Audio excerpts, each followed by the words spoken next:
Now, our last speaker of the day, my dear friend, a superstar legend in the network marketing profession, and a guy that can show you how to take a prospect and turn that prospect into a distributor, and a distributor into a superstar. Please welcome to the stage, Mr. Tim Sales. Hey,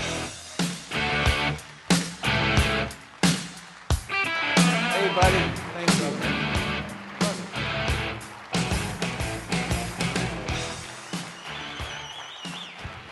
Good evening. You know, I consider it quite a compliment that you'd be here this late. And it's kind of like we're having a little slumber party, isn't it? Yeah. So for those of you that are online, go to bed. It's late. No, I'm joking. This will be worth your while, I assure you. How you doing? You guys doing all right? Was Jordan Adler incredible or what?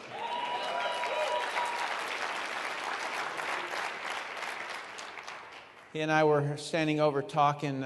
It's been many, many years since we were on the same stage together. I was around back when Excel Communications was doing work and doing business and things like that. And so I asked him, I said, what does everybody need? And he said, you know, a little bit of grounding, a little bit of, like, what's it all about? And I'm probably, it was kind of funny for me to watch Jordan, because he and I have never shared content ever, but we have a lot in common. And so if the lead generation, the Facebook, pump thousands of leads an hour is on this side, and then Jordan came here, I would say I'm probably in here. All right, so I was the first, really one of the very first, if not the first, networker to go online. Brilliant Compensation went online. You remember that little character that did that? Yeah, I went online in 1997 with that. I was standing in a little place in Australia, and it was feeding into this little hotel room in the bottom. It was on a computer, a very slow computer, running Windows. I don't even believe it was 95 yet. But it was running at 1400K, not 14,000K, 1400K. And that was the reason that I made an animated version is because I didn't want it to be going... You guys remember internet when it was like that? Yeah. And so I definitely am on that side. I like the internet, but I put about $2 million into creating a system that would automate and would do a lot of things. And I figured out that I could sponsor people, but no one would duplicate. It wouldn't work. And as much as I wanted to go out there and tell everybody, that I had just created the cat's meow, I couldn't. I had to tell the truth. You guys notice that little thing about me? I'm the guy that won't pick up the dollar on the ground because I didn't earn it. And so sometimes it does something to me. I couldn't get it to duplicate. There's only... If there's like nothing that you get out of my entire conversation, I want you to remember this one thing. It's one of those things that I'm going to beg you to understand so that you're never distracted out. All right? So it's a centering phrase I'm going to tell you. This industry of multi-level marketing, I'm not talking direct sales, I'm talking multi-level marketing. It only works if you train. In other words, we do not make money on the front end, we make money on the back end. You must train and get them effective, and so that they duplicate. You are not paid on the front end. All right? You're not paid. If you'll look at a compensation plan, what normally goes on is that the company will carve out 1/2. All right? So if there's a dollar in here for profit, they'll give you half and they'll take half to run the company. All right? Now, your half, let's just say it's this bottle, and so this is your half and this is the company's. How's that half split? How much do you make on the front line? What do you make on the people you personally enroll as compared to the people that you make on your 7th generation? Do you see, the money is always around 40% in the depth, 10% up in the front end. And so direct sales is just the opposite. They'll pay you 40% on the front of it, and they'll pay you 10% on your first 2 levels. That would be like a Mary Kay plan. It would be like what Avon tried to do. You guys get it? If you're in multi-level marketing, you do not get paid on the front end. You get paid on the back end, or in other words, the downline. All right? I am not the greatest recruiter, but I would pride myself in that I train like crazy. I'm a nut.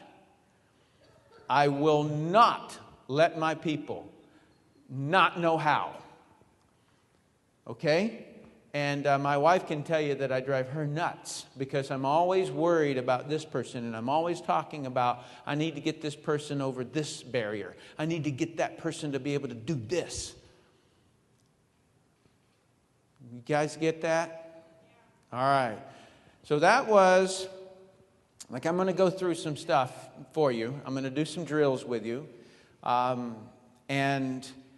I was just sitting over there thinking about what Jordan said to me about, like getting grounded, and I want to show you on all sides. There's a slide I'm going to show you a little bit later on, and it has 3 parts. All right? There's leads. There's inviting and presenting, and then there is customers and reps, or distributors, okay? And so I'm going to show you how I do coaching, how I coach. Because if you're not coaching on specifics, what in the world are you coaching on?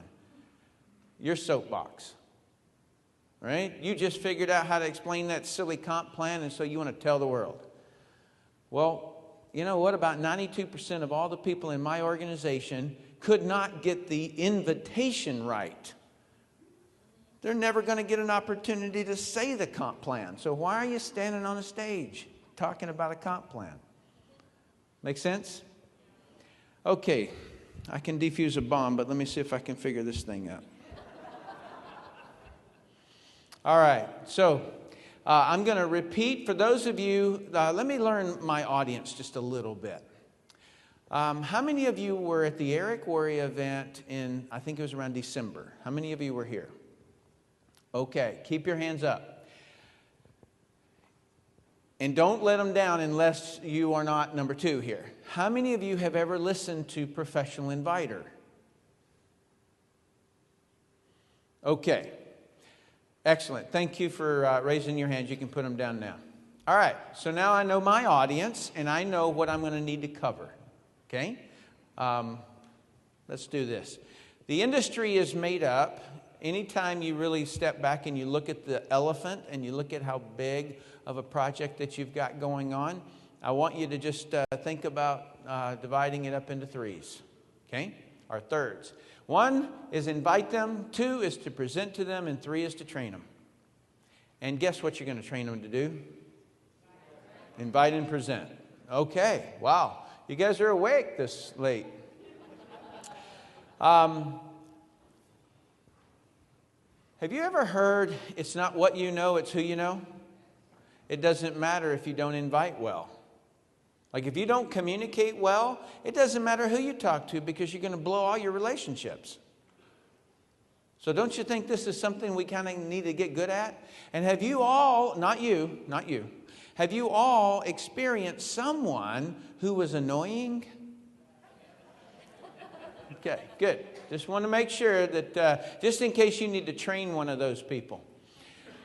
Have you ever heard this, men, from your wife? It's not what you said, it's how you said it. So evidently there's something more than the spoken word. There is some implying going on, right? And so if you have some sarcasm or something like that. So it's not what you say, it's how you say it. But the problem is who teaches you that part? Your wife, right? The other one people have asked me is, are leads expensive? If you're not very good at inviting and presenting, leads are always expensive. Right? What's your conversion rate if you're horrible at it? 0. Okay. And so that's the reason why I ever came out with this concept of professional inviter. All right? That's the reason that I came out with it. Is because I was this kid who grew up in a small town in Tennessee, and I had a real issue in talking to people. Very, very shy, extremely shy. And in fact, if you know any of the guys in the military, in the diving program and in the bomb squad that I was a part of, they all had a similar phrase about me. And I promise you this is what they would say about Tim Sales. He don't talk much. I mean, think about what a bomb squad tech does. He doesn't sit around thinking about social activity. He thinks about blowing people up. Yeah, I bet if this thing jumped off the ground about 5 feet and it blew up, right? So it's just a completely different mindset. And so when I decided that I wanted to go from the destruction side of life to the construction side of life, I knew that I had to change. And in the process of making myself change, I had to do some things. I had to learn some things. And one of those was to communicate.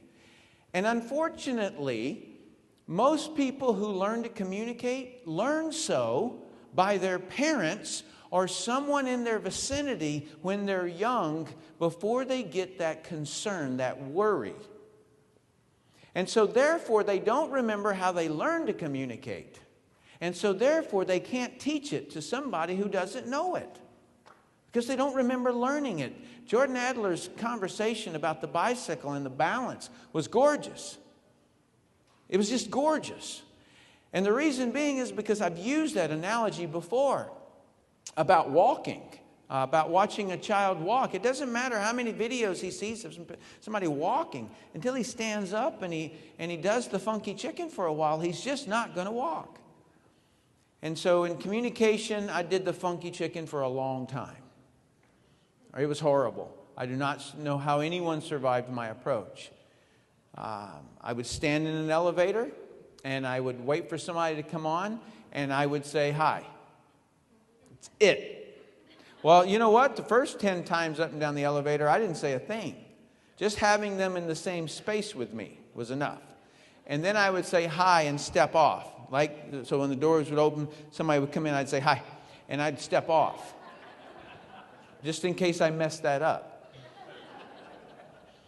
I'm not dramatizing, I'm not sensationalizing this for an effect. I'm telling you the truth. Because in just a moment, I'm going to break down what I had to learn about communication so that you can learn it.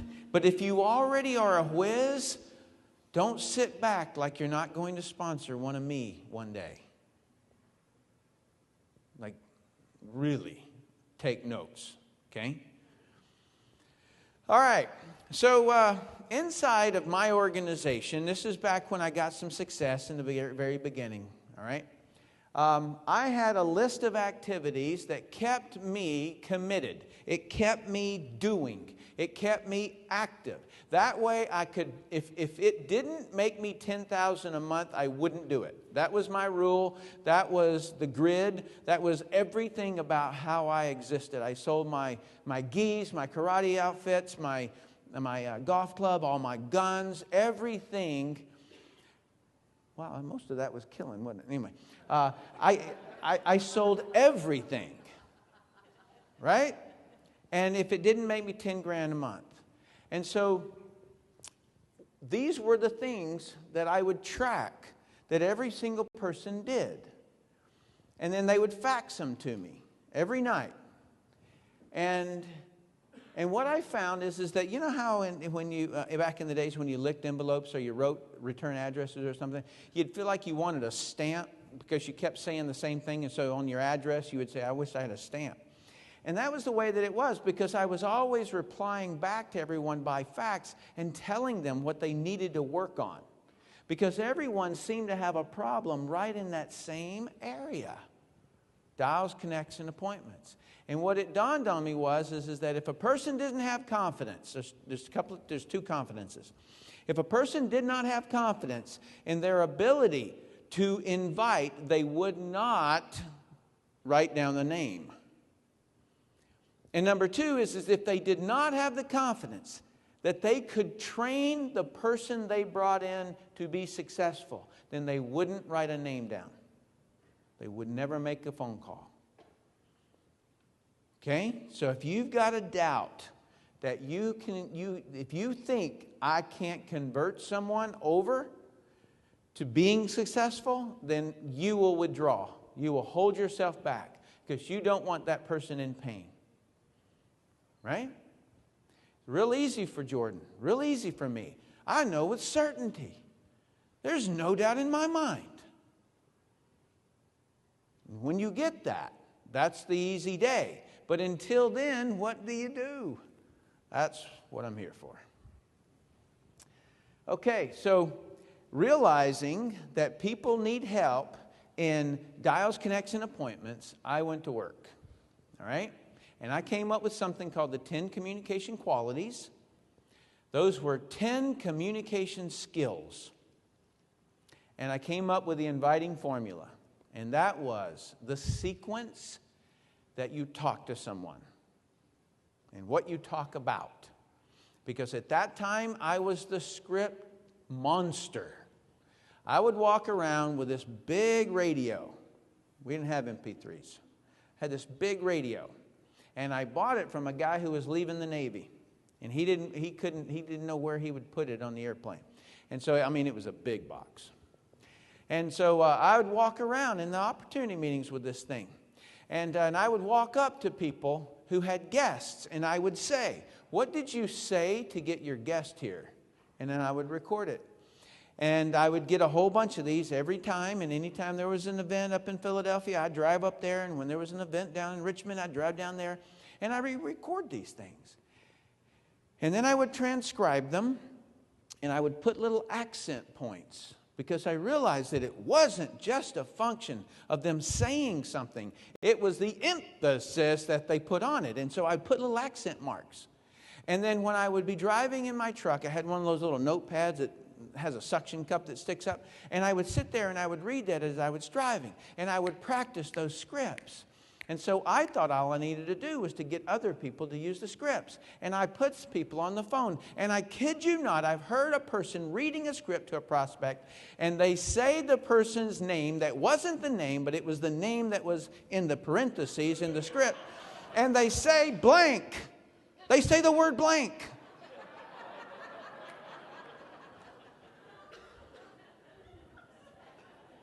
If I could show you a way to make blank, would that interest you? And so, yeah. So scripts wasn't going to work.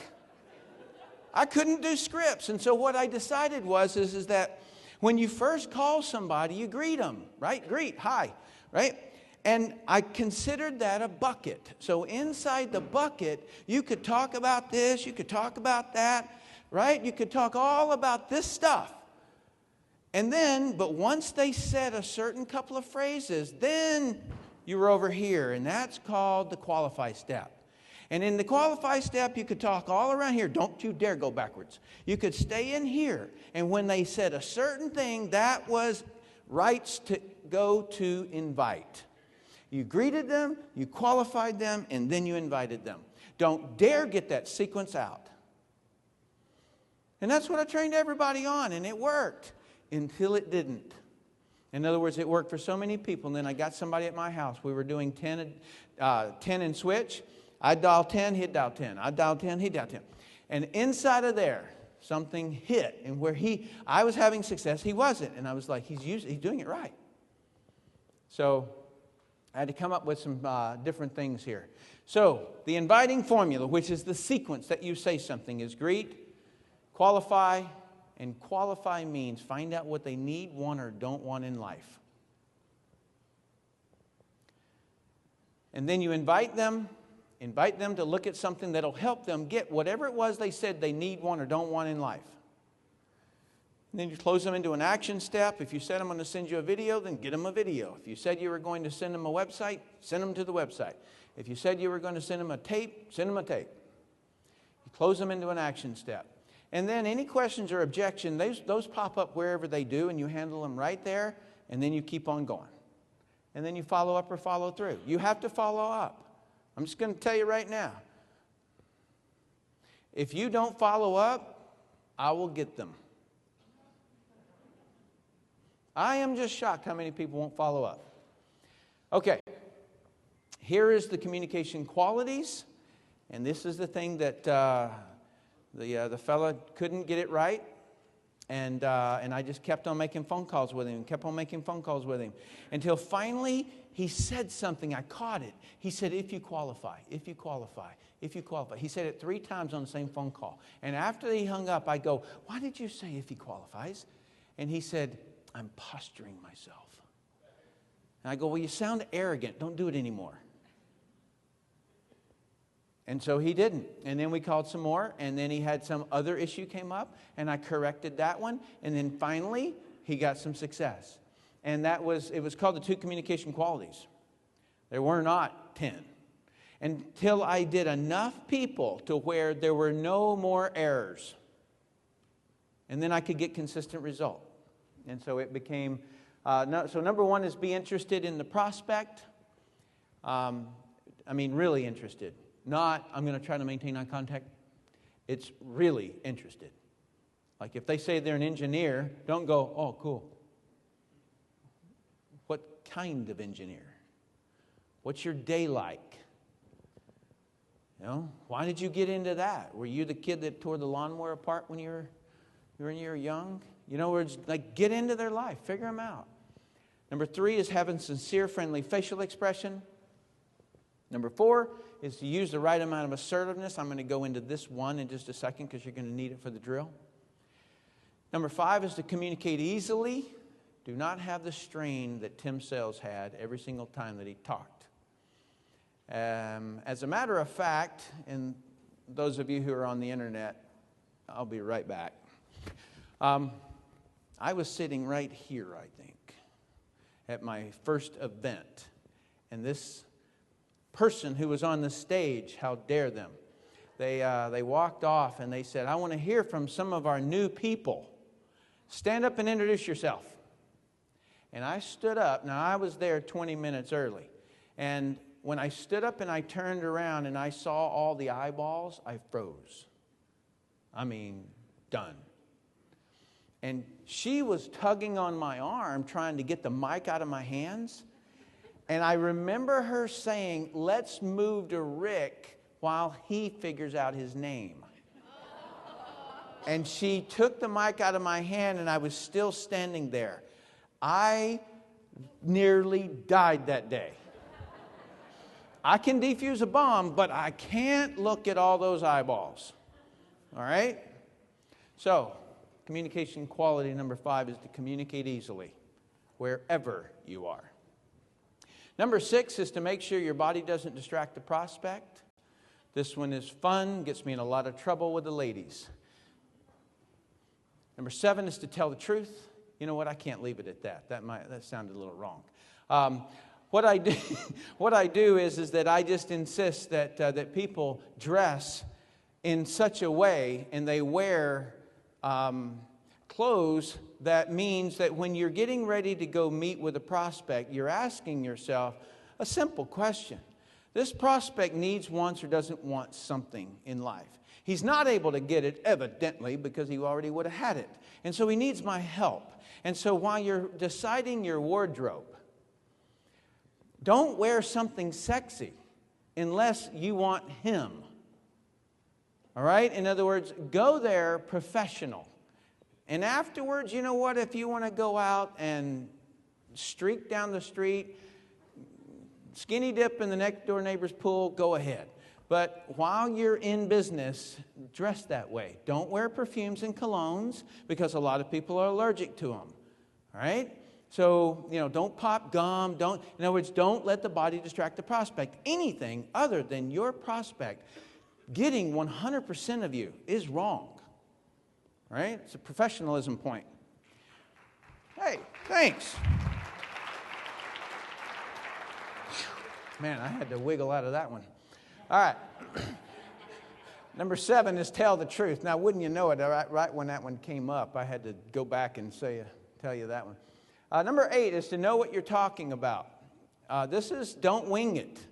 Quit saying you're new. Right? It's an excuse. You're not new. Learn it. Learn the business. Okay? You got to know about the industry. I was on this cruise, and these were the top leaders in this company, and they had achieved this rank. And I stood up and I said, how many of you know the difference between a pyramid scheme and a legitimate MLM company? And there were a couple of half hands, And I said, well, what's the difference between a Ponzi scheme and a pyramid scheme? And I ended up going table to table, and none of them could explain it. And I said, no wonder people view us as a pyramid scheme. None of us can even explain it. All right? Well, how many of you saw that the interview with Larry King that I did? I took him down. Why? Because I knew the difference between a pyramid scheme and a Ponzi scheme, and he had gotten taken by a Ponzi scheme, and he wanted to know how it happened. Right? And by the way, I used the inviting formula to get that interview. So you got to know what you're talking about. You can't wing it. Don't puff it, Number 9 is to communicate at the prospect's level. Once you know what you're talking about, you've got to talk at their level, not below it, not above it. I'll give you an example of that one. Somebody cold called me. He said, if I could show you a way to make $10,000 a month, would you be interested? And I said, no. He goes, why not? I said, I don't want the pay cut. Right? You got to communicate at the prospect's level. He didn't care who I was. He had some level that he thought no one would answer the phone that had that much money. Right? So you got to talk at the prospect's level, something that's going to get their attention and their understanding. And you cannot do that one unless you did step number 1 of the communication qualities correctly, called be interested, and step 2 of the inviting formula, called qualify. And then number 10 is that you just genuinely have to have the intention to make people's lives better. Now, some of you know a little bit about my story. I started out and I built the company New Skin. And that was while I was in the military. And if you can imagine a military diver, bomb squad guy, and selling skincare, I had some embarrassing moments that I had to deal with my friends. Well, the people I call my friends. And so it took me about 5 years to get to $150,000 a month, and then I retired. Okay, I retired for 18 years and did nothing. Helped in the training, wrote some policies in different countries, getting network marketing established in Bahrain, wrote some of the policies in India and in Malaysia. Did some things that really helped the industry. Did the interview with Larry King, wrote Brilliant Compensation and shot that. And various things because I just love this industry. I love it. And do you know what is really, really sad? Is that I know that a lot of you, your battle is not leads. Your battle is not anything except one little tiny thing. You don't quite believe this thing. you know, it might just be a little scammy. You know, you might just feel a little bit predatory. And I don't. I know differently. I know that I would still, if I was still alive, I would still be defusing bombs. I would probably be in the mercenary groups. That's the difference between you and I. It works. It works unbelievably well. And I'll never forget, there was a guy who said to me, he said, Tim, if network marketing, and this is while I was retired, if network marketing is so great, why aren't you building? And I couldn't answer that. I thought I retired. I'm helping the industry and things like that. And it put one of those little bugs in me. And then somebody else said, your techniques are old school. They don't work today.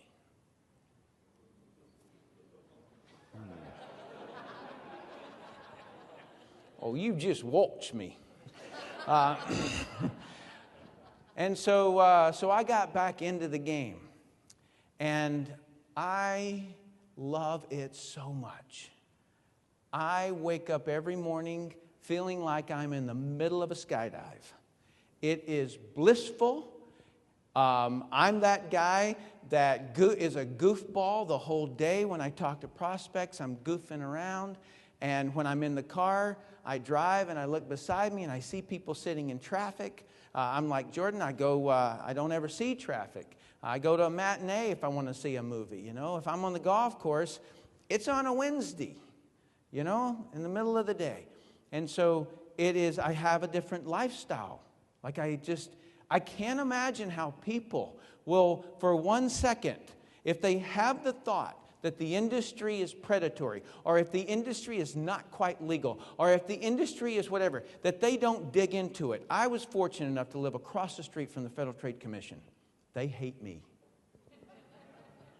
I went over there all the time. I bugged them. I would sit over there and I would talk to this one lady and I would say, okay, let me get this straight. So if a Ponzi scheme takes money from person A and then loans it to person B, right? That's robbing Peter to pay Paul, right? What's the difference between a Ponzi scheme and a bank?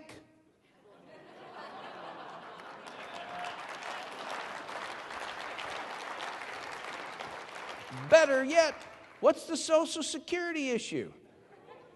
Right? So my mom and dad put money into Social Security their whole life so that when we retire, we would get their money. Wait a minute. That's stealing from mom and dad. Right? You get the idea? Like, it's the craziest thing. And I'll never forget, after about the 10th time that I persisted on that question, the lady said to me, and she goes, off the record.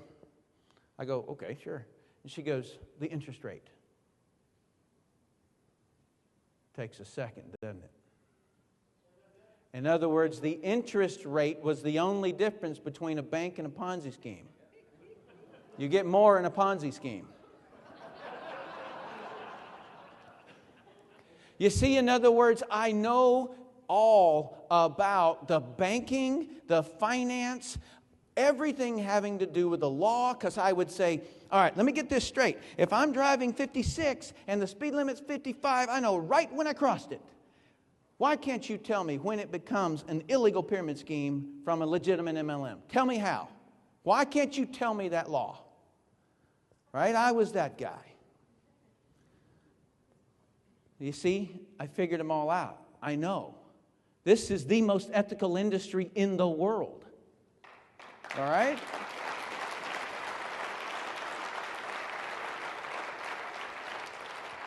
So you cannot leave here with any doubts. There was a lady who was in Australia, and she came up to me after I had talked long ago. And she said, you know, I've been in this industry for 43 years. And I've always just kind of thought that it was a little shady.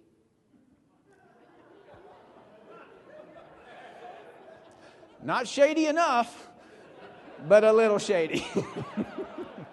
All right. So, communication qualities, those are the slides that I just showed you there. Those are the how you say it. Those are the things that you correct for your people. If you've got someone on your team and your income for the rest of your life is going to depend on them, teach them to quit popping their gum during the meeting. Come on, right? If it was your child, you would. And these people you're going to earn an income for the rest of your life. Teach them. Sometimes it's tough. You know, hey, man, get a Tic Tac, would you? Right? Sometimes you just have to say these things. You have to correct people because they're not getting it on their own. So you have to observe. And that list is how you observe. It's what you're looking for. All right. So I'm going to, I went the wrong way. Sorry. So now we get into, I'm going to teach you a couple of those drills. A couple of those communication qualities. So that I'm preparing you for the drills that we're going to do. For a lucky few. All right. The drill that I'm going to teach you is called Get Below the Surface. It's called the Get Below the Surface drill. And let me explain the drill just a little bit, or the action. The action is that you get a prospect and you're talking to them and they won't let you into their life. That's the person who says, would you like to make extra money? No. Well, would you like to have some extra time? No. Obviously, you're not talking. In other words, he's not giving you the truth. And it's because you have not earned the right yet.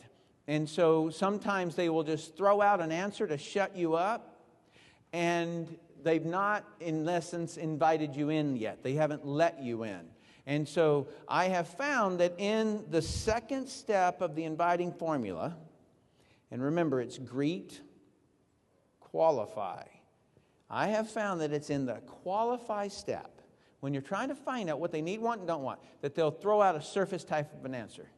And you're going to have to get underneath that surface. And so I'm going to teach you techniques on how to do that. And examples. All right, so there's certain communication qualities that you have to have razor sharp in order to get below the surface. That's the bottom line. Number one is the communication quality. It just happens to be number one, called be interested in the prospect. You cannot get below the surface if you cannot genuinely be interested in someone. So the very first thing that you do, you say to a prospect whenever you meet them, it's just if you'll learn this little tiny thing, just a silent little, I'm interested in you. If you'll just learn that little thing, right? You will be so accepted when you shake their hand or when you're talking to them on the phone because they perceive things. Is that weird? Is that weird to anybody? You perceive things? You ever walk into a bathroom and think something's going to jump up and crawl on you? Yeah, that feeling. It's the same, just in a nice way. Right? You walk in, you're like, ooh, man. You know? I've gone into drug houses with shotguns and felt more comfortable. The next one is that you'll never say the wrong thing to any prospect that you're genuinely interested in. In other words, have you ever stuck your foot in your mouth? You don't. You actually don't when you're genuinely interested. Because they feel it, and you can never say the wrong thing. And this is my law. And I said this back when no one had this conversation. People were talking about, I'm going to teach you how to hang up on your prospect before they hang up on you. There is only one business on this planet, and it's called the business of making people's lives better. There is no other business in the world. As soon as you think, thanks, yeah. As soon as you think there's another business, you're lost. You might have a temporary paycheck, your history. All right? Your history. Okay, so in communication quality, I'm going to tell you what it is that you don't think about and what you do think about. So on the left-hand side, these are the things that you do think about.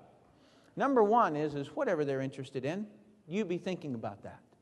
Number 2 is what they're wearing, what they're doing, what they're talking about, what they're looking at, what they want, what they enjoy doing, what they enjoy watching, what they enjoy listening to, what they enjoy talking about, what their hobbies are, what do they do, why do they do their hobbies, what does it give them, what made them fall in love with that hobby.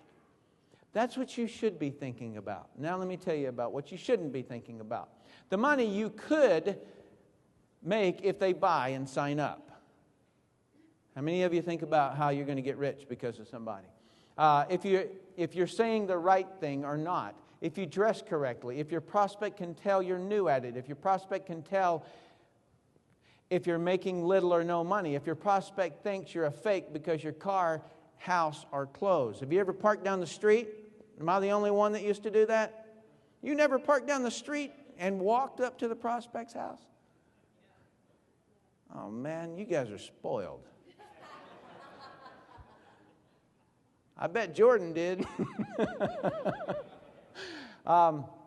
If the prospect will object when you tell them the cost to join, if the prospect will object when you find out it's network marketing, if the prospect doesn't do it, how will you make your volumes this month? How will you handle their objection or question the prospect is asking? Do you know how I know that list? That used to be what was on my mind. Called stinking thinking. All right, communication quality number 4. All right, so everybody remember that you've got to be interested in order to ever get below the surface when you're talking to someone. All right, communication quality number 4. This is the most difficult to train. And it is the reason why some people just have it and some don't. But fortunately, I figured it out and I can teach it. Use the correct amount of assertiveness. Assert means the amount of force or effort used to make an opinion known. If you have an opinion on something, how much force do you use to let somebody become aware of it? Too much assertiveness versus not enough. Okay? If it's not enough, you don't come across believable. You don't come across as believing it yourself. The third eye is how you actually govern this. In other words, that eye that's in the middle of your forehead that's supposed to be watching the effect you're having on others. Okay? If you've got mashed potatoes all over that thing, then you can't figure it out. Too much assertiveness is the major reason people hide from network marketers. Okay, so if you've got people who will never accept your calls, okay, figured it out. Just the right amount of assertiveness is charisma. It's charm. You seem to have it.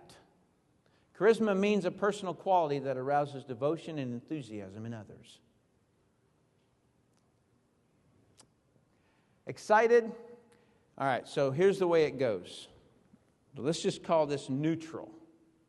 And on this side, it goes opposed to. All right, so you're sitting there talking to somebody, and then right up until the point that you said that, they became opposed to something.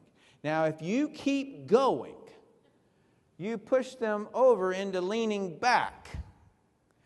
And if you keep going, they completely back up and hide from you. You got it? If you're here, though, and you're talking to somebody and you notice them go from neutral to interest, okay, then you can continue on.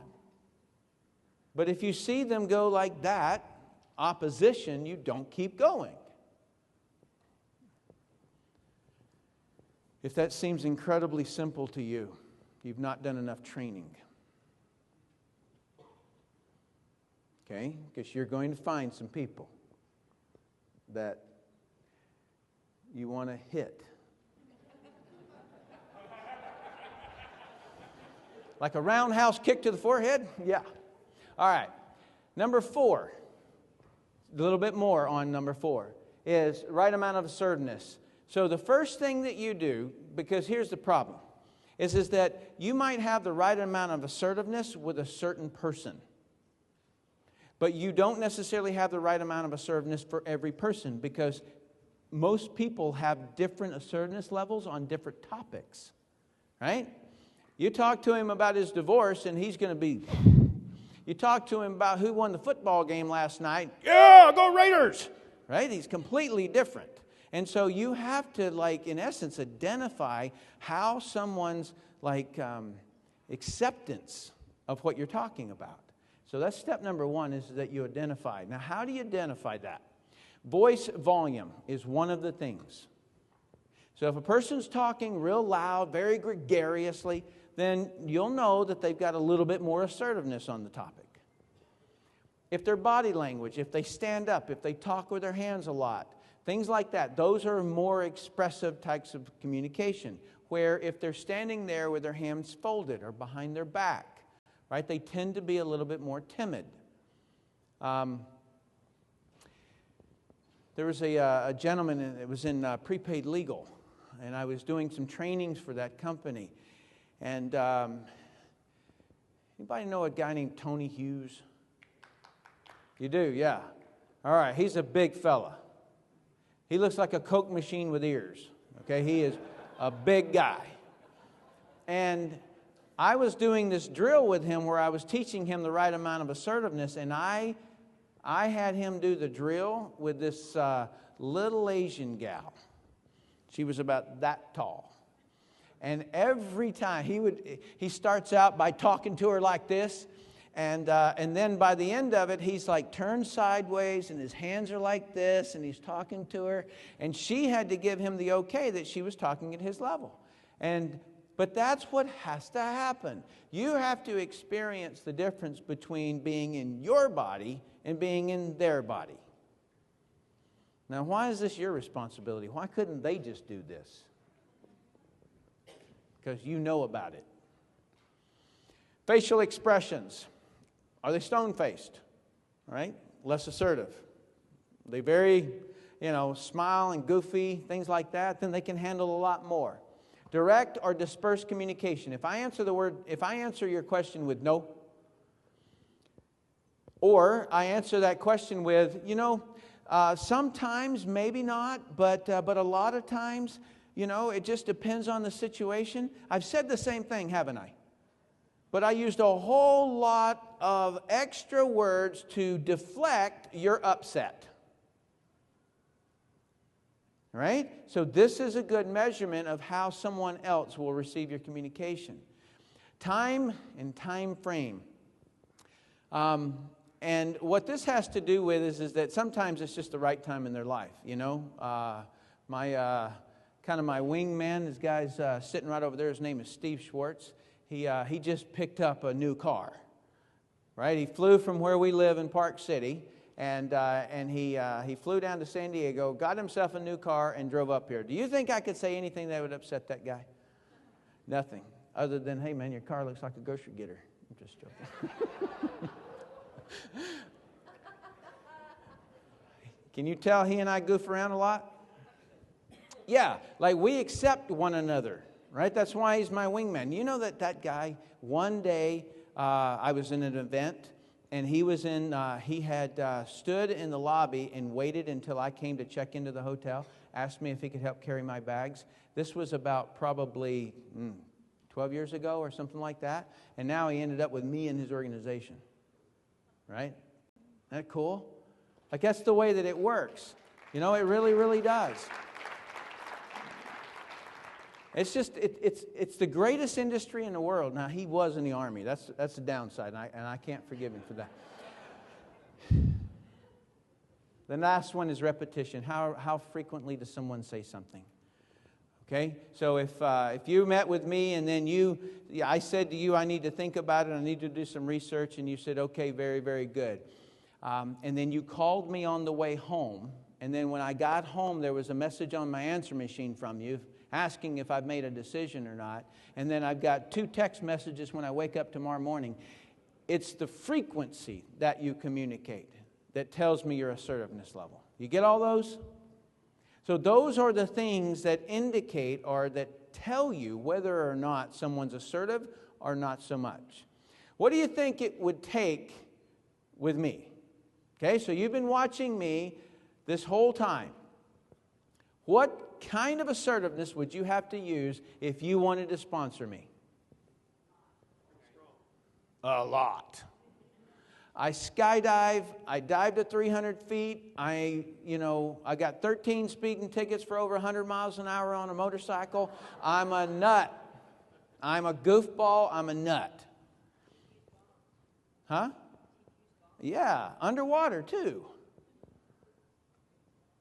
So you better not come up to me all shy and timid about your deal. Okay? You just pretty much better punch me in the chest with it. All righty. So that was one of the communications you need in order to correctly do the drill, which is get below the surface. The next one is to communicate at the prospect's level. All right? And what that means is that not just like the kid who called me and asked me if I wanted a pay cut, but you also have to do things from the standpoint that you can't use words that are below or above them. You know, somebody called me and said, I'm in something called multi-level marketing. I'd be like, really? You know? So he's going to have to communicate at my level that way, and you also can't tell someone, yeah, I am in a 3x4 matrix. It starts off as a binary, and then you get paid down 6 levels of generations. You can't use that stuff. You can't even say I'm a double diamond. Double backflip, Shazam. You know, you can't say any of that stuff. As soon as you use words that people don't understand, that's when they blank out. That you lose them. They lose you. They feel like they can't do it, like they're not good enough. And so just as a survey, I went out and surveyed people going into Whole Foods, and I asked them the question, do you know what an antioxidant is? And they said to me, 92%, yes. Good, explain it to me. 4% could actually explain free radicals and electrons and those sorts of conversations. And so I stopped saying antioxidants. You get it? In other words, I would not say antioxidant unless I was going to say something in explanation of what an antioxidant was. And so don't assume someone's knowledge. What's the purpose of the dictionary? Definitions. Yeah, but it's words you know and then explaining words you don't know, right? So you get some crazy word, and then there's a group of words that you know that explain what that word means. So that's all that it is. So you need to be a dictionary. You need to use words they know to explain things they don't know. So you're going to need to know what you're talking about. Learn the phrase. If there's anything on this that I would write down, I'd write down, what does that mean to you? Because it will blow your mind. How many people go, yep, you betcha. What does that mean? Oh, well, you know, everybody knows that. I mean, who doesn't know that? Them. Communication quality number 10, and that is the intention to make somebody's life better. You've got your goals. How in the world do you get your goals out of your way when you're talking with a prospect? All right, well, you just put them on the back burner. Because what you want is your prospect to genuinely see it. If they don't see it, they don't see it. You don't lose your goals because of it. All right, so definition of the word intention is an aim that guides your actions. And then if your intention is correct, your actions will be correct. And the opposite is true. If my wife says to me, if I say to my wife, hey, I'm going to go to the grocery store, and then she calls me in an hour asking where I'm at, and I'm swinging a golf club, then she will say either his intention in the beginning was wrong or his intention got altered somewhere down the road, right? And so you can always tell someone's intentions by either what they say or their actions. And if they're ever out of alignment, then you know you got to fake, right?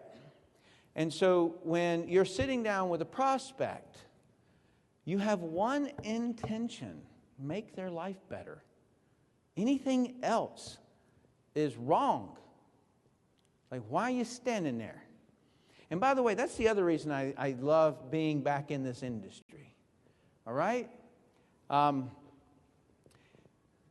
have it keeps me vibrant from the standpoint of I go digging in and I start finding out what's in water, what's in bottled water.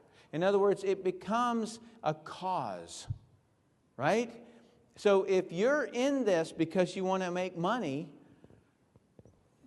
it's tough, okay? Like it has to almost become a crusade. My wife and I are creating something called Healthy Baby Academy. It's because we want to teach moms how to have healthy babies, right? Are there some products involved? Sure. But we're passionate about that. I want to help people understand that we are eroding our planet by sucking water out from underneath our life, our planet, and putting them into bottles.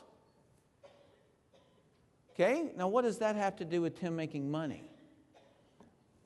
If I'm ethical about everything that I do, and I genuinely want to help this planet, and I want to help the people on this planet, then I deserve so much stinking money that I can't spend it.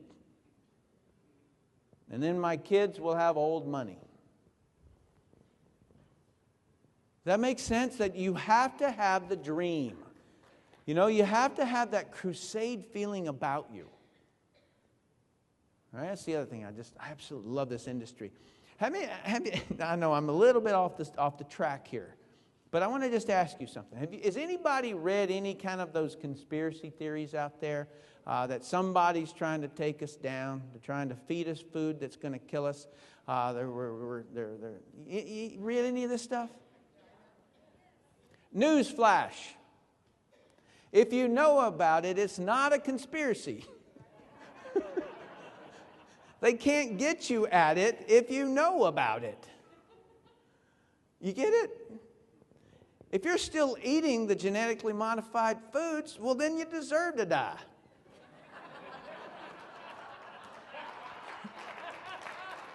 You know, like I hear people like whispering this stuff and I just giggle. You know, it's like, it can't be a theory. It can't be a conspiracy theory if you know about it. They can't surprise you. Guess what? I already know. You know, you see what I'm saying? I think, and the reason I bring this up around network marketing is because I believe that there is no better platform for any kind of a grassroots movement than this industry. Because what any conglomerate, some large company like Coca-Cola or Nestle or any of these other ones that own the whole water supply in the United States, what they've got in their favor is organization. They're organized. Well, look at us. Look at us. All right? They got a head start, so they got, and they haven't met me. All right, I can take them on. Okay, so if your intention is correct, genuine, then you'll always do the right thing and you'll say the right thing. All right, so show me somebody focused on money. I'll show you somebody tired, broke, and hungry. Show me somebody that's focused on helping people get something that they need and want, and I'll show you somebody that drops a $112,000 check on their steps, runs up the steps to change their clothes and run back down and go out the door to do an in-home, and he forgets for 4 months that there's a $100,000 check sitting on his step. I cared more about my downline than me. I had to make John. I had to get James. I had to get this guy up and going.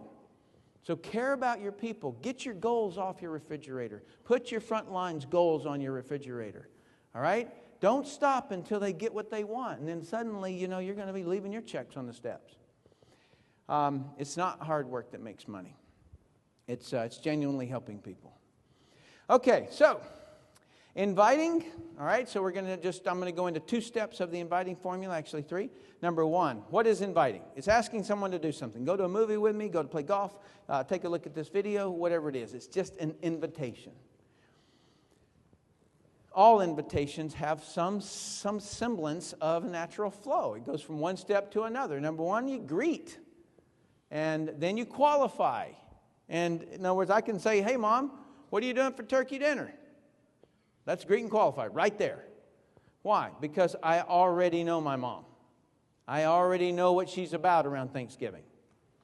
And then I'm going to ask her to come Park City, Utah with me. Okay? That's the invitation. And she says, no, son, it's cold up there. No, that's an objection. No, it's not. Right? Okay. And then you're going to close them into an action step and saying, okay, Mama, I'm going to get you tickets. Right? So it's not any different in network marketing than it is in life itself. You handle any questions and objections when they come up, and then you follow up or follow through. All right, so let me dig into the greeting just a little bit. Polite verbal and nonverbal expressions used when meeting or talking to your prospect. All right? So what's a nonverbal? It's a wink, it's a handshake, it's anything, right? That's a nonverbal. The next one. The purpose of the greeting is to get your prospect willing to talk freely and openly to you. I did not say build rapport. That is completely different. And the reason why there's a difference between building rapport and what I call the greeting is because there is no end point at building rapport. And remember when I talked about these buckets? That you can talk about any of this stuff in here, but do not cross over here until you get the okay. And what is the okay? The okay is when they're speaking freely and openly to you. Normally, they've given you something intimate. They've told you a little bit about their bank account. They've told you a little bit about their job. They told you a little bit about their divorce. They told you a little bit of something. That is what allows you to cross over. And then you're in the qualify step. If your prospect's not talking freely and openly to you, do not move to the qualify step. Qualify step. Definition is to affirm capable and willing. The purpose of the qualify step is to find out what the prospect needs, wants, or doesn't want as it pertains to your business or product. You learn what will actually... Remember when I said there's only one business on the planet, and that's the business making someone's life better? Well, it's the qualify step that you actually get to find out what it is. What will make this prospect's life better? All right, it's the most valuable thing you'll ever receive. Now, I heard a couple of people yell out when Jordan asked about what you wanted, and I heard two different people say they wanted to get married.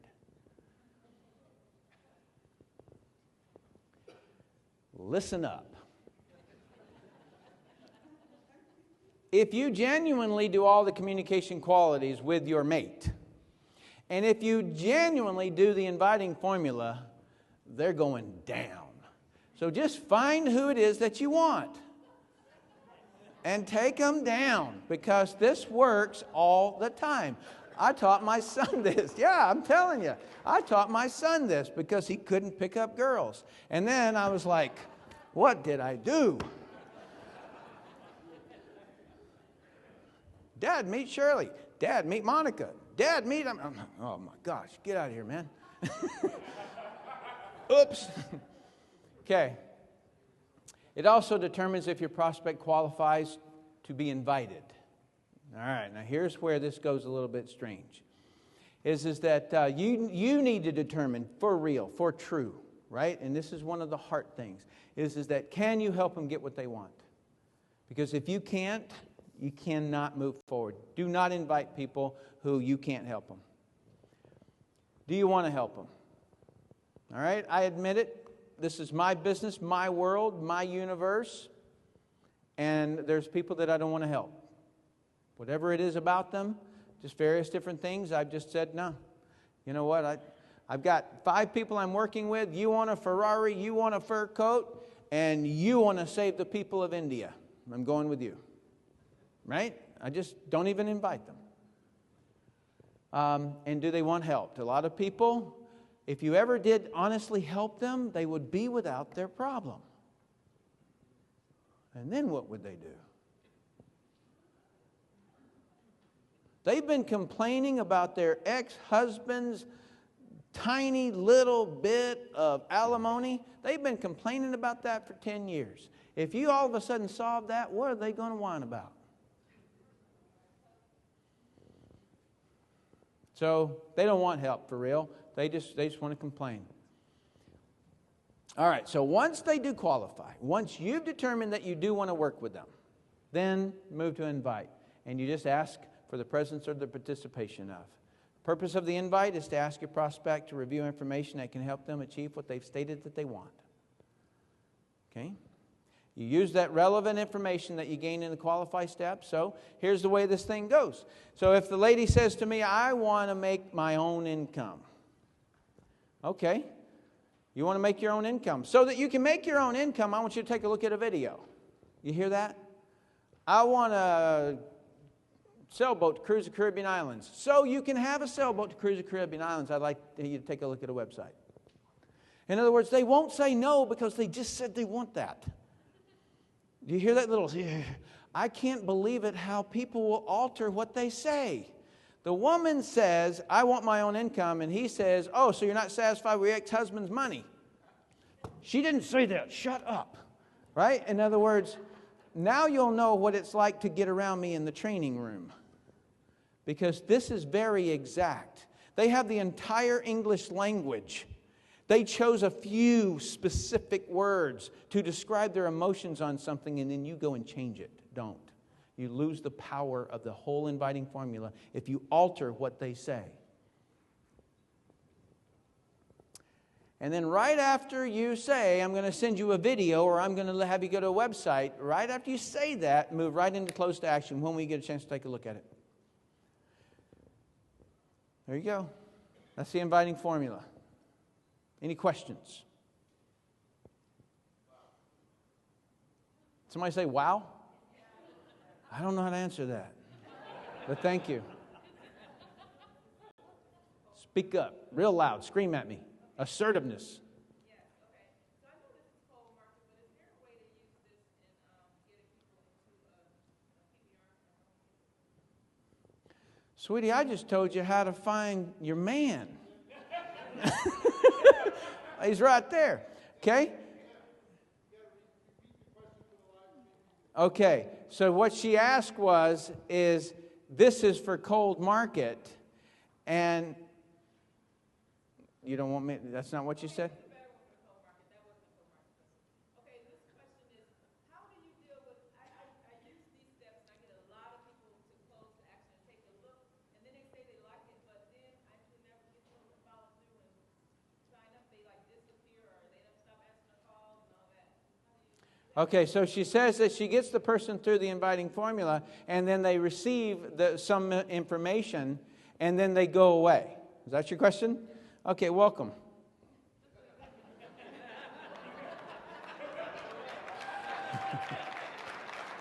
You think you're the only one? You know when the statistics are 1 out of 10 or 2 out of 10? Those were the 8. They just go away. Do more numbers. I mean, I'd love to give you some fancy answer, but I'm truthful. You know, it's straight up. So number one is that whatever you're having them looking at, once you go past 100 and they don't give you anything, like you can't get anything after 100, then start questioning whatever you're sending them to look at is horrible. It's not converting. And a lot of times I just call those people up and say, what didn't you like about that page? Or what didn't you like about that video? So that I can correct that thing. All right, one more real quick. Speak up real loud. When you were doing the qualities of communication, you jumped from 4 to 9 and 10? Yeah. Yep. Because we'd be here till tomorrow morning if I went through all of those and did the drills. So there were specific ones that are very relevant to the drill I'm going to do. Aren't you a smarty pants? The question, for those of you out in your home, the question that she asked was, I skipped around in the communication qualities, and she wanted to know why, and that if I was aware of that.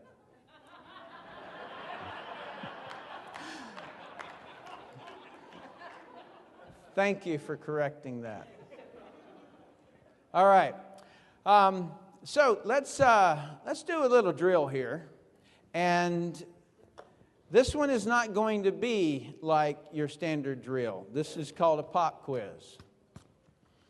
And I'm going to need a couple of people up here. Who just wants to volunteer? You don't care what I'm going to do.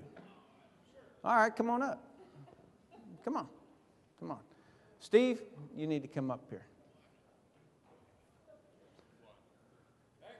Hey. And if I could get another microphone, if that would be possible. All right, so hang on, right? You keep coming. All right, so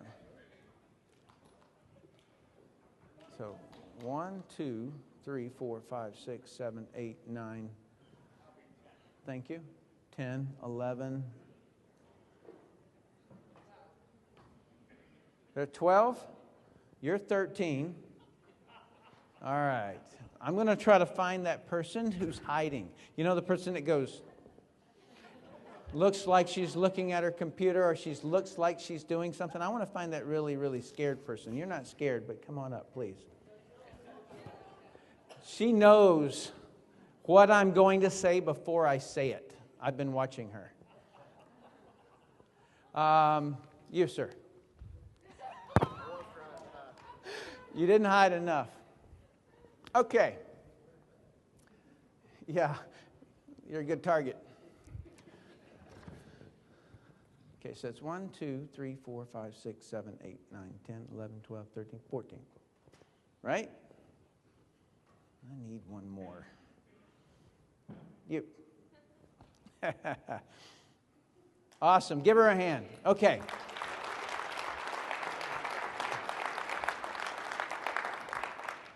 So I'm going to hand you the mic, and then I'm going to ask a question. Okay, I'm going to give you a scenario. This is like a scenario. Okay? And so what I want you to do is I'm going to read the scenario, and then I'm going to say, what question could you ask? Okay. Okay? So this would go something like you're talking to a prospect, and the prospect says to you they don't want to make money. What would you ask? What do you want to do outside of money? What are your hobbies? What do you enjoy? Beautiful. Does anyone not understand the drill? Okay. Beautiful. You guys are so fun. Thank you for coming up here and playing Guess What I'm Thinking. Okay, I'm going to get down here so that you guys are the stars, so that you feel the pressure. Okay? All right, here's the first drill. In talking with an attorney that you just met on an airplane, he says, I'm a little stressed because I have a trial when I arrive. You ask the attorney, do you enjoy the stress? The attorney responds, no, I don't particularly enjoy the stress. What appropriate question could you ask? What do you enjoy about your job if you don't enjoy the stress? Good. Everybody all right with that? If you were that attorney, would you be all right with that? Did he use the right amount of assertiveness? Was he interested? Did he have the intention to make my life better? All right, remember I told you guys think they're on the spot. Nah, you are on the spot. You are the grading public. You get to determine if he ever gets off the stage.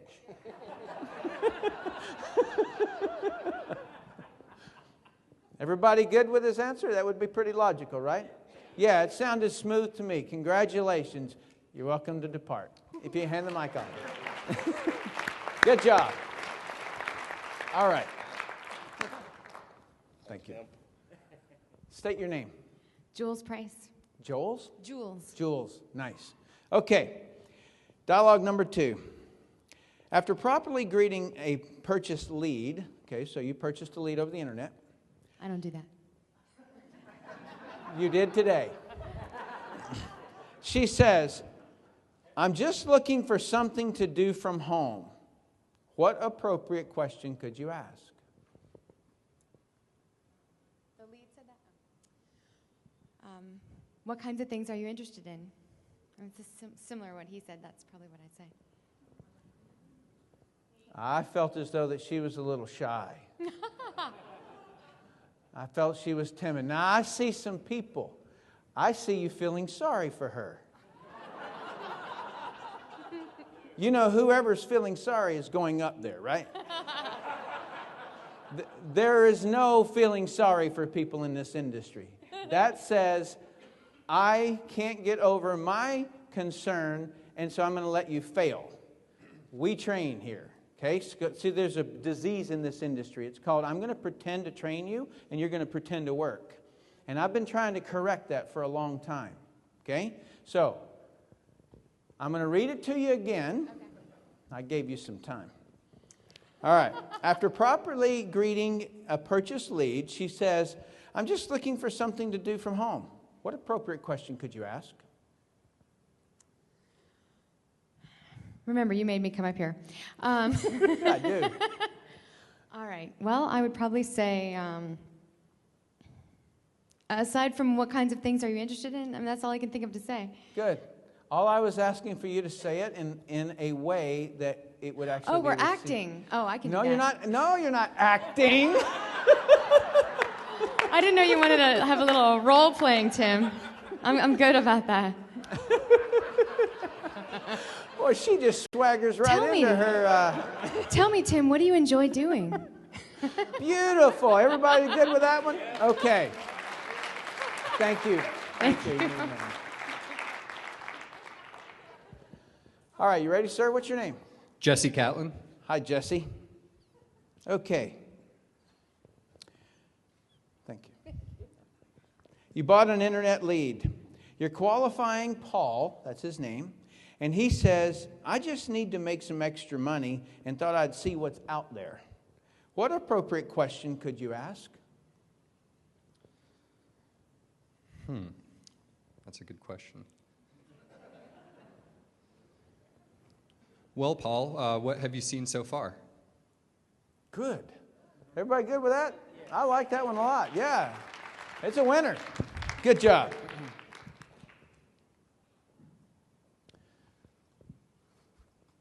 Good job, man. Steve.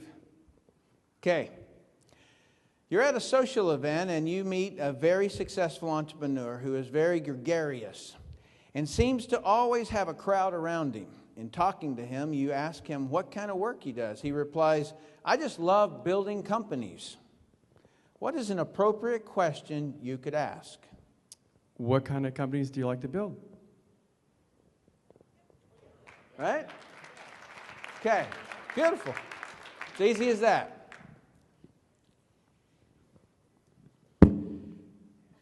If I wanted to dig just a little deeper, you can go ahead and sit down. If I wanted to dig a little bit deeper into that question, just so you guys know the way that I operate, this guy would have been all mine. Because I would say, what about building businesses don't you like? Because, see, that would probably expose a part that I'm after. See, I'm trying to get him to qualify. And so I'm trying to expose something that would make him mine. Because I can solve a lot of problems that traditional business owners have.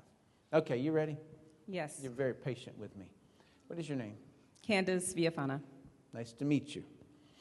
Okay. You ran an ad in the local newspaper, and a computer programmer faxed you his resume.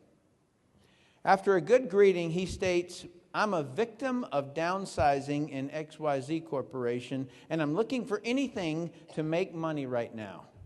What is an appropriate question to ask? Oh, gosh. Okay. So you didn't see that coming?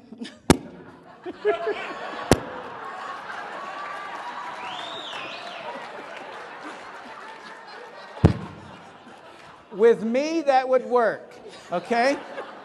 But see, there's some clues in here. He is a victim. Okay. Did you hear that? A victim. They're very timid. All right? So she was too over the top. Okay, you're going to have to do this one again, okay? Now remember, I taught you the clues up here, okay? And when you qualify someone, you're trying to find out what they need, want, and don't want. So listen very carefully to what it was that he said. You ran an ad in a local newspaper, and a computer program faxed you his resume. After after doing a good greeting, he states, I'm a victim of downsizing at XYZ Corporation, and I'm looking for anything to make extra money right now. What is an appropriate question to ask? Well, how are you going to prevent that from happening again if you just do the same thing? What do you guys think? Okay. Was that too strong? It's a little bit too strong, and you missed the clues. Okay. You missed the clues. There was a point where I growled at the audience, and I say, if they say something, say it back to them in their words. Okay. Okay? I'm going to just read what he says so you don't get distracted by all the other stuff. Okay. I'm a victim of downsizing at XYZ Corporation, and I'm looking for anything to make money right now. If I can show you how to make some money, would you take a look at? I don't know. Okay. Yeah. You're on the right track. That just sounded a little hokey, huh? Yeah. Yeah. Yeah. So how about something just like, how much money do you need to make? Right.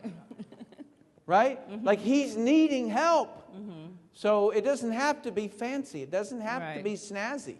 You know? I loved, you didn't see that coming? Like that was gorgeous, but it wouldn't work for that prospect.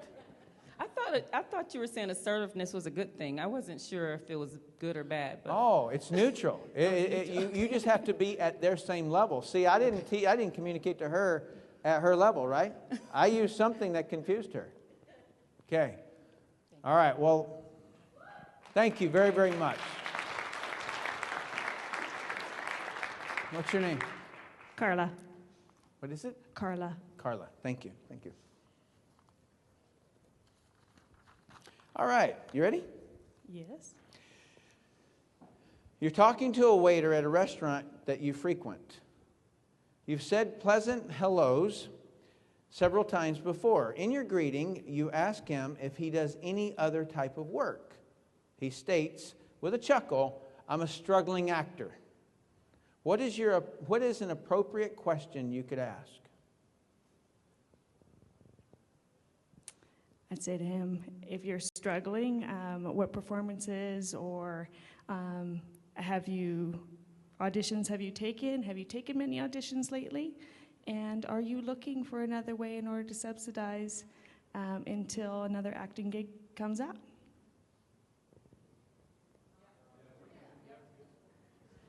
All the yays? I'm sorry, sweetie. We're going to have to do that again. All right. I only saw half the room. Okay. Give it to you again, all right? So I want you to just really listen. Forget about them. You're talking to a waiter at a restaurant that you frequent. You've said pleasant hellos several times before. In your greeting, you ask him if he does any other kind of work. He states with a chuckle, I'm a struggling actor. What is an appropriate question you could ask? As a struggling actor, are you looking to subsidize your income in another way? What do you think? Good. Yeah, it is definitely better. All right? Just so that you know, I would have said something. In other words, that's an invite.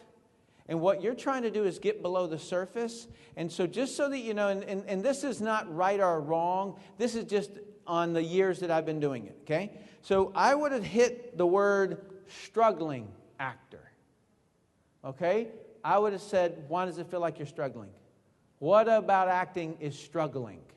And he would have said, I can't make any money. There's a drought between gig and gig. And then that would have been wide open. Okay, so you just moved into the invite a little bit quick. Does everybody understand what I just explained? Yes. All right. Yes, sir. Real quick.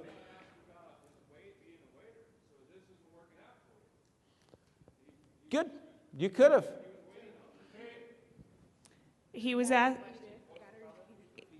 Oh, we got to speed up. Man, I about hit the deck. Who just yelled at me? Yeah. Can you repeat it? I will. Yeah, just say what you said again.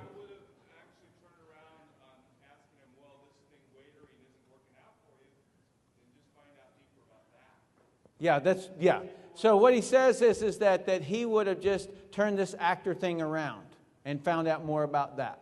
Yeah. The one problem there is that if you put the emphasis on an area, they might run on it. In other words, they might take off on acting. I want to focus on struggling, because I can solve struggling. I can't solve acting. Okay? You guys see how careful these things are written? Well, the reason I'm doing this drill is so that you start being as careful as I'm making everybody be. All right? You have to listen to what people say exactly, because it's their world. They give you all the clues in everything that they say. All right. You ready? Yes, sir. Yvette Simmons Payne. You told me outside that you were excited because I do drills, and I said, you have no idea. All right, so let me find this hardest one that I've got in here. Okay, you ready? Yeah. You send out postcards to 3 zip codes in your area. A lady left a message on your voicemail. You call her back, and during the greeting, she says that she's in a network marketing company, but was just curious what you're doing. What is an appropriate question you could ask? What network marketing program are you currently in? Okay. What do you think? All right. Anybody have something? He's going to spank me for that one. I can't have you guys speak. Sorry. What would you have said? What did you see that made you curious about our opportunity? What did you see that made you curious about our opportunity? Okay. Now, she said, was just curious what you're doing. Okay? Why is she curious? Good. Huh? What's got you looking around? Great. Now it's happening. Look at this popcorn. Pop, pop, pop, pop, pop, pop, pop. Exactly. I like that. All right. Okay, so I'm going to give it to you again. All right. You send out postcards to 3 zip codes in your area. A lady left a message on your voicemail. You call her back, and during the greeting, she says that she's in a network marketing company, but was just curious what you're up to or what you're doing. What is an appropriate question you can ask? What exactly did you see on the postcard that made you curious about my opportunity? Beautiful. Beautiful.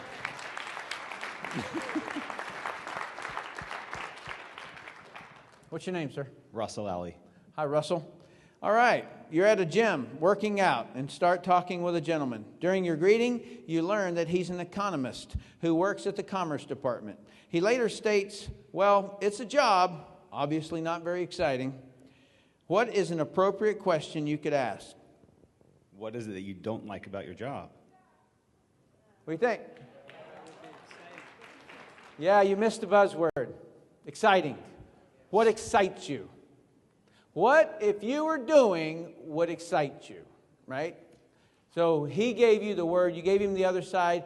I can't flunk you for that. It's good, but it could have been great. Okay, so he left the word. Okay, is there any other way? I'm not going to read it all over again, but can you, do you hear any other parts of that? Well, it's a job, obviously not very exciting. What's an appropriate question you could ask? So you're not happy with your job. Okay. All right. So, what do you think? What are you laughing about? It's time for her to get back up there. Yeah. The key thing is find that word that he used there. All right. So he did say not very exciting. All right. So that's what you're looking for. See, this exercise is me telling you to really listen. That's all that it is. It's listen because the clue is in what they say. Okay. So what would excite you? So what? Yeah, good. So what excitement do you feel like you're missing out on? Oh, I don't know. I'd like make my own hours. Done. All right? Yeah. Okay, awesome. Thank you. Thank you. All right, contestant number 9. What's your name, sir? My name is Rob Wagner. Rob Wagner. He's getting ready, isn't he? All right. You're cashing a check at your bank and start talking with the teller. She states that she's happy at the bank, but is thinking about going back to school to get her MBA. What is an appropriate question you could ask?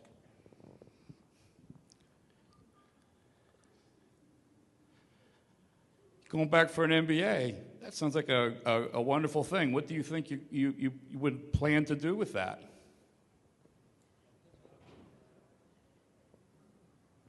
Why are you guys looking at me, waiting on me to have some kind of expression? What do you think? You're the teller. You're the teller.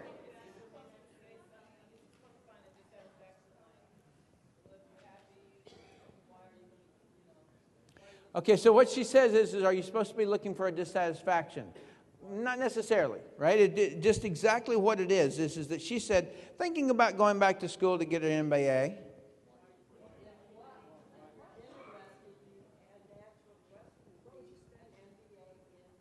An MBA in what? Okay? I mean, yeah, or what would an MBA get you? Right? She may say more money. She may say, I want to leave here. Okay? That's good enough. You did it. Just one correction I might just add.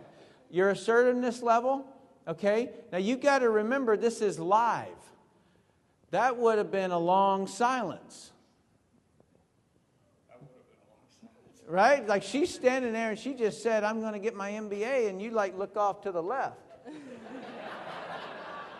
Honey, you got anything to say? You know? All right.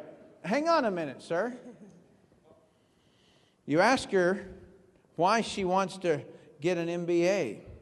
She replies, why does anyone get an MBA? To make money, duh. What is an appropriate question you can ask? Man, I gave you all the time in the world. yeah, how much money do you think you'd like to make? Good, that works. Woohoo!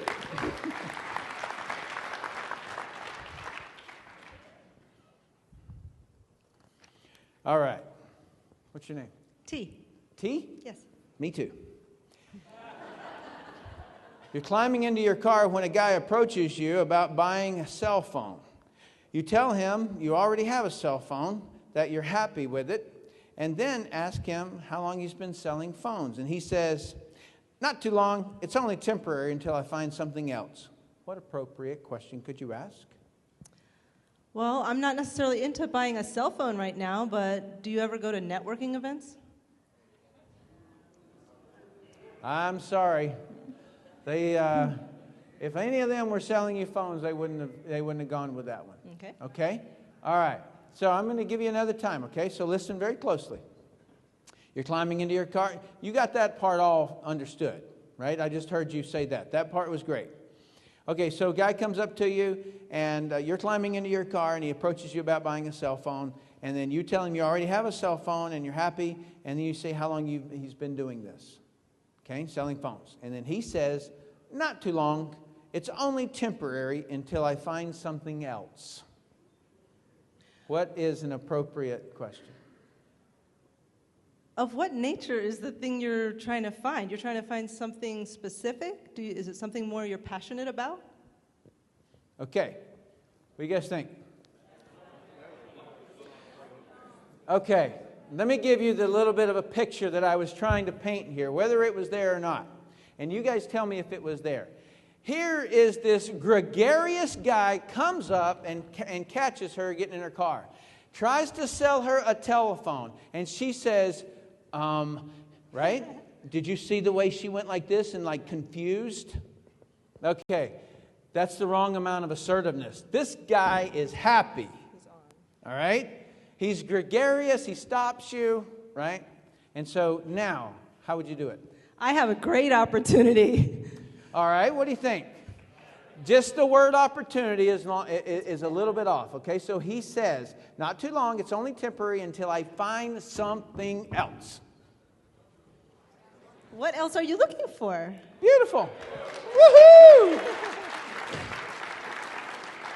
Okay, do you guys see this? Do you see how this drill works? All right? Like you guys can see it on that side. And our job as trainers is to help them see it on this side.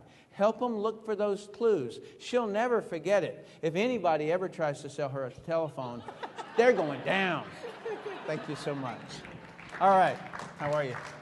I'm doing awesome. My name is Evan Clausen. And very gregarious. Anybody else catch that? And life is great. Okay.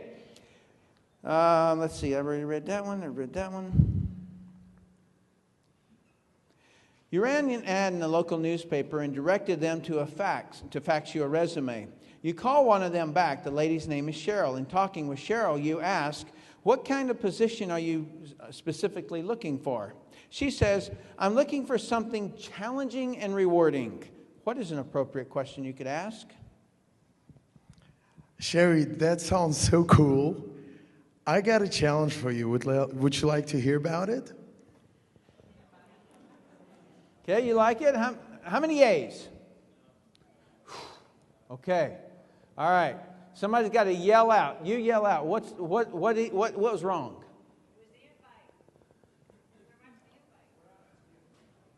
She said, went right to the invite. Everybody agree with that? Yeah. Okay. All right. So I'm just going to read the question again to you. What kind of position are you specifically looking for? And she states, I'm looking for something challenging and rewarding. I can understand. That's pretty interesting. So what is about the challenge that you like the most? Okay, what do you think? Good. Yeah, how do you define challenge? That's the way I'd have fired it right back. What's a challenge to you? Okay, good. Thank you, sir. All right. All right, what's your name? Dave Manning. Dave. All right, here we go. You call a purchase internet lead. You've not told him anything at all about your business, but have asked him what he's looking for. He replies, I'm looking for something that's not MLM. Ah, that's great. What are you exactly looking for?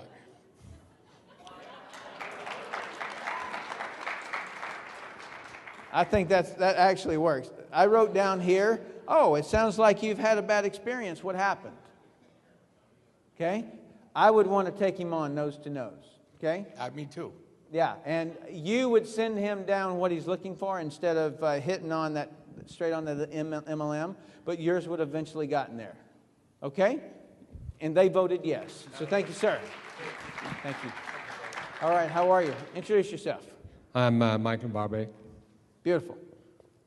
You meet a person at the gym, and during the greeting, you ask, what kind of work do you do? Her response is, none of your business. What is the correct response?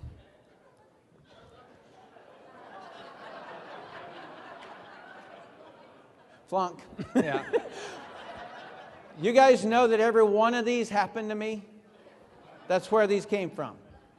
Could you give it to me again? Yeah. Okay, so you walk up to somebody and you're working out, and you say, what kind of work do you do? And her response is, none of your business. Well, I'm glad we're not at work.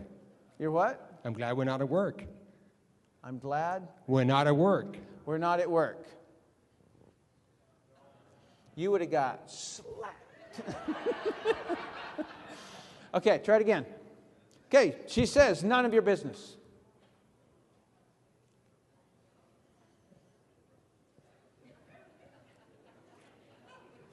All right, this one's tough, okay? There's only one way to handle this. You're right, it's none of my business. That one's tough. Thank you. I gave you the answer to that one. Thank you, man. Are you ready? Yes. Yeah, that's exactly what I do. You're right. Because would I really want to work with anyone like that? no. Not just no. All right. And talking with a lady in line at the grocery store, you ask what she does. She responds in a condescending way, I raise my kids. What appropriate question could you ask?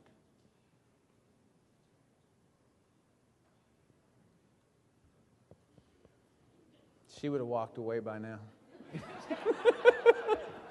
Okay, I'll give it to you again. I want you to just think like you really just said, you know, what do you do? And she responds in a condescending way, I raise my kids.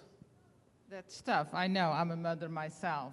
Do you ever look at other opportunities to make more money?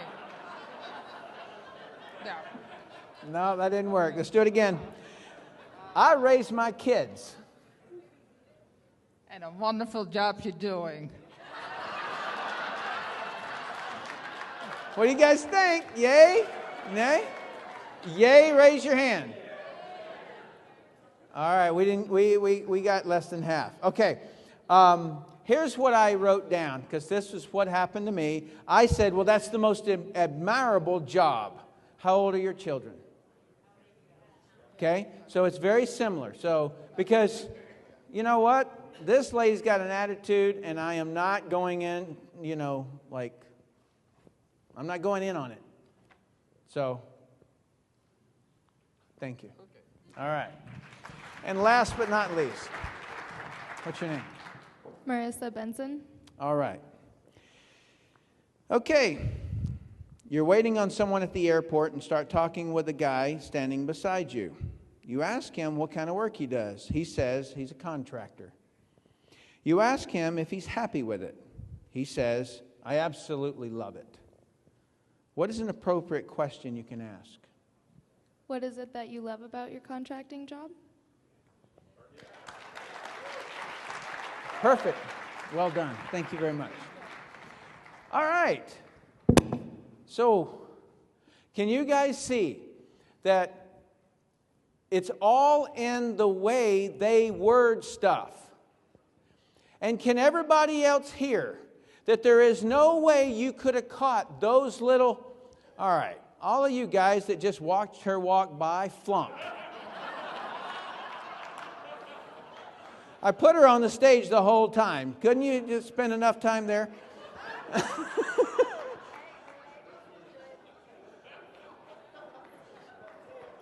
All right, communication quality number 2 is don't be distracted by your environment. All right? And every one of you just flunked right here. All right. I can't compete with you. Okay. The thing that I wanted to really draw, like what's the message inside of what I was training, is that you had to listen to this, which was communication quality number 1, be interested. That was the senior most important thing. You will not hear the nuances of your prospect if you're texting someone, if you're thinking about, how do I spin this? You cannot. You have to just genuinely be there. I have had so many people on the phone with me while I'm talking and they're listening or something, and they say, Tim, how are you so quick? Where do you learn to be quick? And I say, because I do not think of anything before. I am so 100% in that prospect. Nothing else exists.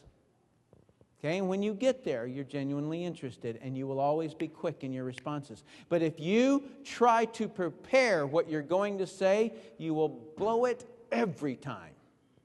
It does not come off right. It misses its mark. It sounds goofy. You're looking up and off to the left. In other words, you're trying to be clever instead of interested. So don't be. All right. I am going to run through some things that I'm not going to show you, because I want to just end with something. Yeah, all of that, and I'm not getting it? Okay. So I want to talk to you a little bit about this little concept called, and this is in closing, it's called how hard this industry is. How many of you believe this industry is hard? You're going to regret you raised your hand. Okay, so you guys have got a flavor of my background. At the time I was over in the Persian Gulf, I was defusing bombs, I would skydive, I would vector out like 7 or 8 miles off to one direction. I would land, I'd defuse a bomb, I'd get picked up by a helicopter, sometimes dropped, sometimes not. Sometimes it was pretty crazy, huh? Yeah, and then I'd go drink beer. Okay, you get the idea. So I joined this company. I sat down with this gentleman, and his name was Rick Mayo. Incredible human being. Had he not been so professional, I don't know if I would be here or not. And so he started explaining, he had this pile of skincare sitting here. And he was telling me all about it, about Estee Lauder and La Prairie and all these various different brands. And he was talking about how this one used certain things. And I'm sitting there watching the whole time, and I'm thinking, can I do what this guy's doing? And he says, and in there, he's talking about that they put in inexpensive ingredients in here, but they have fancy packaging. I'm thinking, can I even do that? You know, about what my background is. And then he says they use no advertising. Well, what my job was before, he said they only do by word of mouth advertising. What my job was before, okay, when I was in Biscayne, Florida, I was the guy that they would bust the door down and I would shoot as I went in to do a drug raid on a house. And then I would defuse the bombs in the refrigerator, okay? Now, and I would work inside, undercover on it. Now, I want to ask you something. You ever heard of the pharmaceutical industry? A lot of sales, big industry, right? You ever heard of the oil industry? If you took the whole oil industry and the whole pharmaceutical industry and you combined them together, in sales, they do not do what the illegal drug industry does. But none of them advertise. Nobody says, buy your cocaine here with a big billboard. Okay? All right. So just by him telling me about the skincare and it moves by word of mouth, that's all I needed to hear. I knew it would work. Okay? And so I went away and then I came back and I said, okay, I'm going to join. And then I said these words to him. I said, I need to know the bad. Every single operation I've ever gone on, some politician tells me how easy it is to get into there, but they never tell me how to get out of there. And I had been fed up with their silly rendezvous points that didn't work. And so I wanted to know all the bad. And then he started to say something. His name was Rick again. He started to say something, and then I said, hang on a minute. Before you open your mouth, if you leave anything out, I'm coming after you. Now, I'm sitting there dressed like a tree. All right, I have a camouflage uniform on, right? I'm dressed like a tree, and I'm looking at it. I've calmed down, haven't I? And so basically, long story short, I squeezed out of him that he said, Tim, there's going to be 4 things that are going to be difficult, and it's the bad part of the industry. Here's the 4. Number 1 is rejection. And I said, explain that to me. And he said, people will tell you no. And then I said these words. And then what happens? And he says, well, you just find somebody else. Okay. What else? And he says, deception. I said, tell me about deception. And he says, people not showing up. They'll say they're going to meet you at 2 o'clock and they won't show up. And I go, then what happens? And he said, well, you'll just find somebody else. Really? And what else? Attrition. I go, what do you mean by that? And he says, people quitting the business. And I said, and then what happens? And he said, you'll just have to find other people. And then I said, what else? And he said, disrespected. And I said, what do you mean by that? And he says that people will say that it's a scam or it's a pyramid or something like that, and they're putting you down, they disrespect you. And I go, and then what happens? And he goes, you just find somebody else. And I said, you're joking, right? He goes, what do you mean? And I said, you're joking. And he goes, no, really, that's all. I go, no, I mean, you're joking. Because the money that you have shown me that people make in a month is more than I make in a year. And rejection to me is when a bomb blows up into my face. Deception to me is when somebody set a booby trap for me specifically. Attrition is when I lose all my teammates. And disrespect is when somebody's shooting at me. And you mean to tell me that I can make that kind of money? And I am sitting, I got one of these chairs that's got 3 knobs on it. Anybody have that chair? You can hit one of them and it'll slide you all the way back and you can put your feet up on the desk. Anybody else have that chair? How many of you have drinking water within walking distance? Okay, well, at one point in time, I was in a hole and I had to stay there for a few weeks. And whatever I in that hole, I lived in it. Okay? So when these people call me and say, this multi-level marketing is just so hard.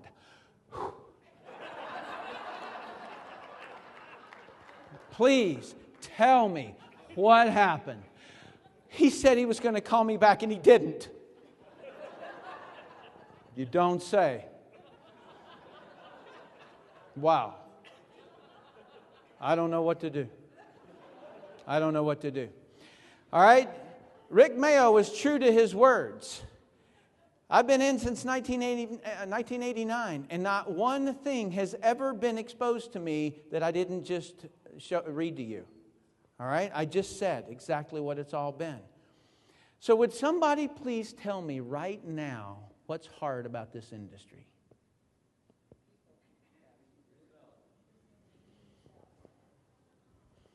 They're all yours, sir.